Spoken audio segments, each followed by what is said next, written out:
The Mariners made a couple trades, and they look like they could be good this year.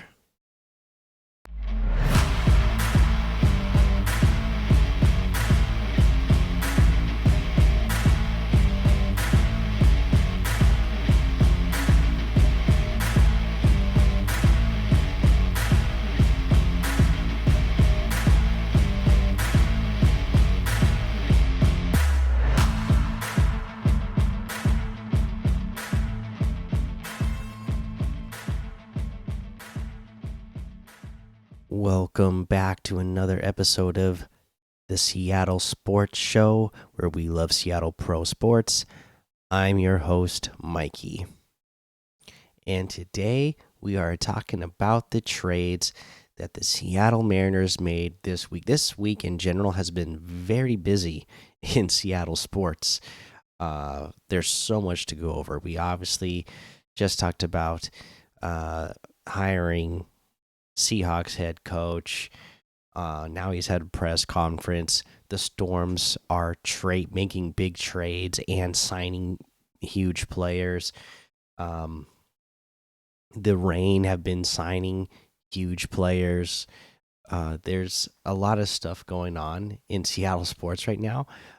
It's actually kind of good thing that I switched it up to do these episodes and just cover a team. Uh, one team per episode. Otherwise, by the time I would have got around to sitting down to do an episode on if I did the entire, you know, all the teams across the city of Seattle in professional sports at the end of the week, we'd be looking at like a 2 or 3 hour episode just because so much has been happening. But we're here to talk about what the Mariners did this week. So let's talk about that. First up, the big trade they made was for Jorge Polanco, second baseman from the Minnesota Twins. We did trade away Justin Topa, Anthony DeSclafani, Gabriel Gonzalez, and Darren Bowen, plus some cash. Now, Justin Topa, that's a big one for us. I mean, that bullpen is looking a little bit weaker now that we get rid of Justin Topa, right? And Justin Topa was fun to watch last year. He was good, he was reliable, and that's hard to get out of your bullpen. The Mariners just seem to have the magic touch there, though. And hopefully that magic hasn't run out, and they will be able to fill that in with, what they have on staff already and be just fine. Now, Anthony DeSclafani, obviously, he was never destined to really actually play for us. And you get rid of that salary as well. Again, because we all know that Jerry DiPoto has to work within a salary that is way lower than what was expected. Now, Gabriel Gonzalez, depending on who you ask and where you look, he's ranked anywhere as high as like the Mariners' #3 prospect, all the way to like some people have him as low as being the Mariners' #7 prospect. Now, if you look at major league prospects overall, I believe he's somewhere around ranked number like 79. So we are giving up a top 100 prospect. Darren Bowen, just another pitching prospect. No ranking that I'm aware of with that one. But so you gave up a lot to get Jorge Polanco, but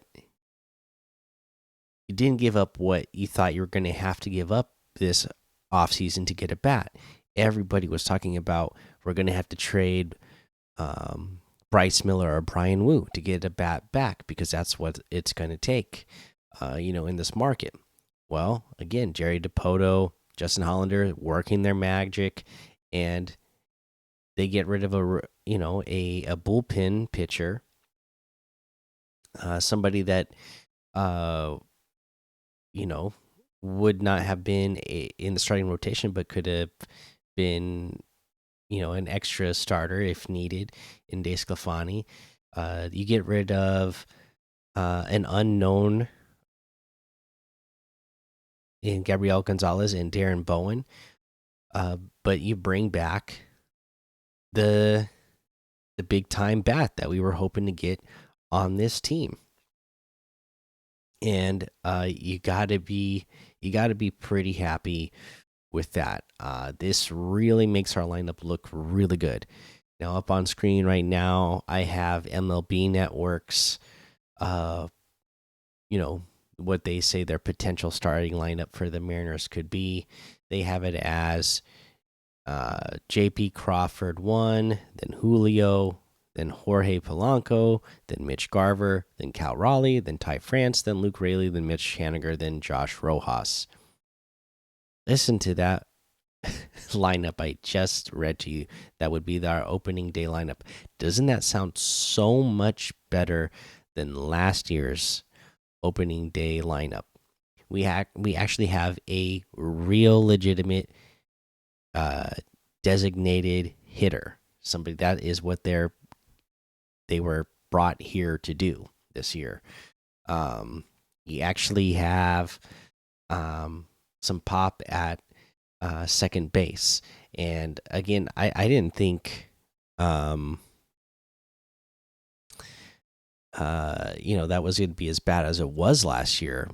I thought that was going to be distant higher. It ended up being horrible, but this one, you know, this is one that where you look at it and go, just you don't go, okay, well, this will be solid. You go, this should be really good for this team. Yeah, and with that lineup, I'm not really sure if that's how it's going to go. I just, I like I said, for me, baseball fan, it was never my favorite sport growing up. I'm not the expert. Football was my favorite, basketball was my second, and then baseball was my third.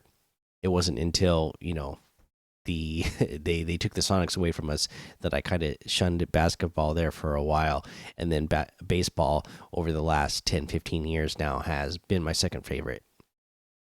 But I'm still not going to pretend to be an expert. But just doing the research that I've done, because I mostly follow the Mariners, I never really know what's going on with all the players across the rest of the league.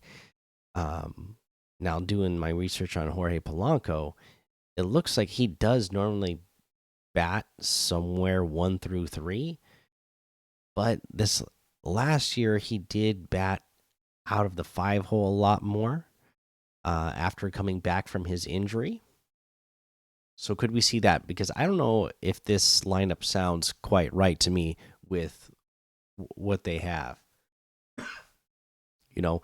I think it would almost go JP, Julio, Garver, Cal, then Polanco, then I think Luke Raley, then Ty France, then Haniger, then Rojas.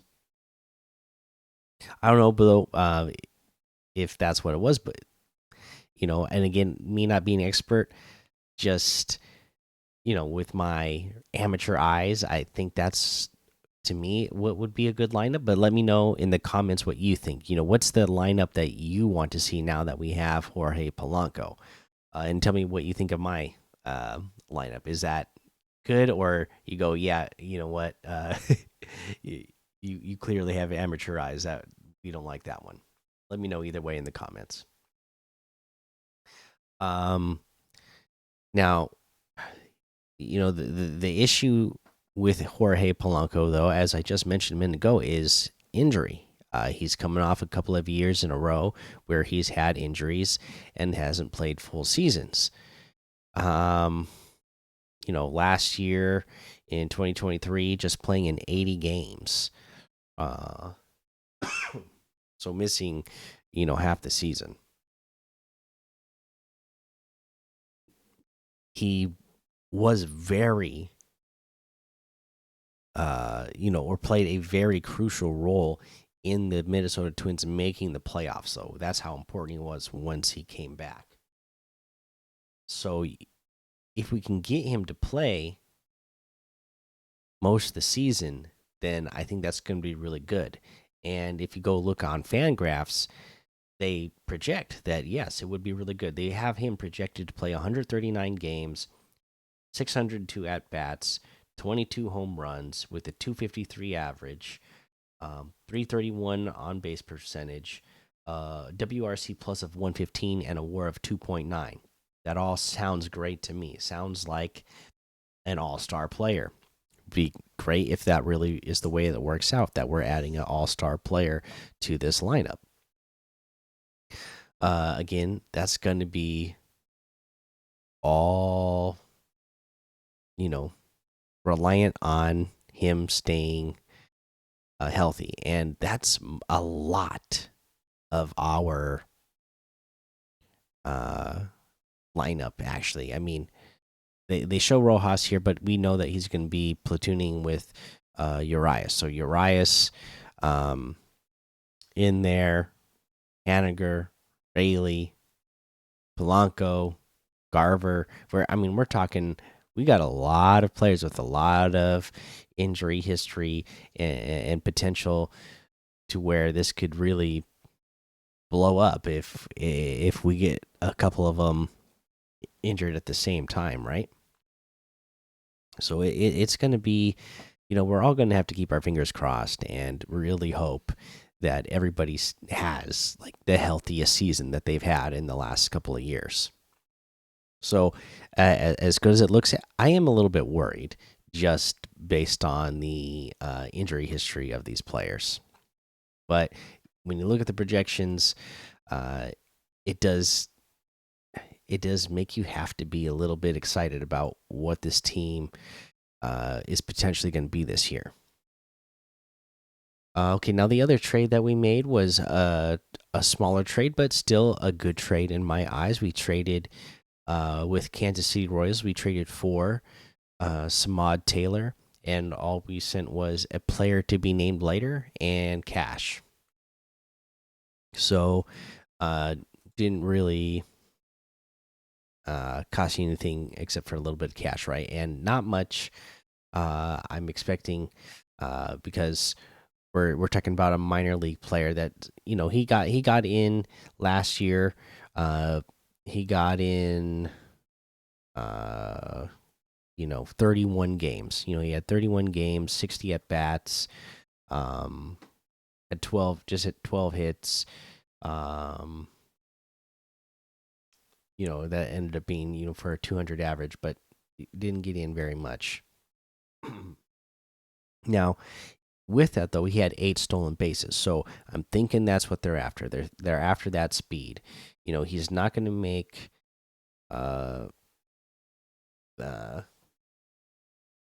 opening day roster, but at the end of the season, is this the kind of guy you call back up, have him running the base paths for you later in the season and playoffs if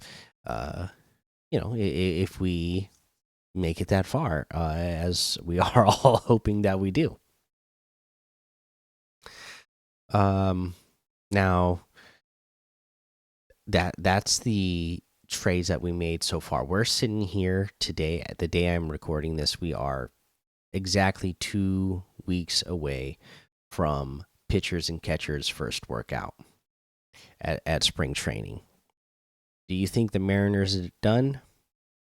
I'm hoping they still make another move. It sure would be great to see another big time outfielder.